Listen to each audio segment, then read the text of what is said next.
Naghahanda na po ang mga residente sa Quezon Province at sa Kabikulan sa pagtama ng bagyong Opong. Narito ang report ni Ian Suyu.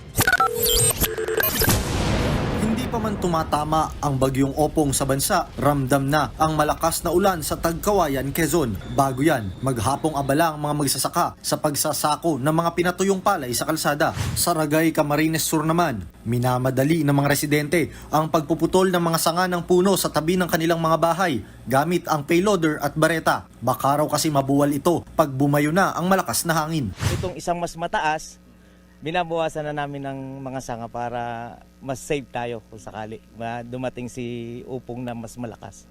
Abala naman sa pag-aayos ng bubong ng kanyang bahay si Mang Eddie. Tinarakan at inaangklahan niya nga ito ng mga kawayan. Hindi raw kasi tatalab ang simpleng tali lang. Kasabay ng paghahanda ay ang pagdarasal nilang lumihis ang direksyon ng bagyong Opong. Sabi nga ho, signal number 4 dito sa amin.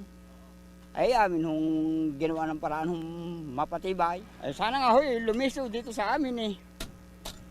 At wala din naman ho kami pinagkukunan kung hindi ho kunting kabuhayan.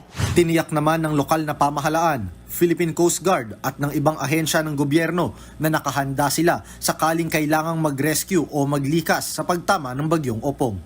Mga kapatid, ako po si Ruth Cabal. Dito tayo sa totoo, dito tayo sa True FM. Mag-follow at mag-subscribe din po kayo sa aming social media accounts at True Network PH. Diyan po yan sa aming X na dating Twitter, sa FB, sa Instagram, sa YouTube, sa TikTok at sa mga podcast. At syempre, tutok din po kayo sa Signal True TV Channel 19.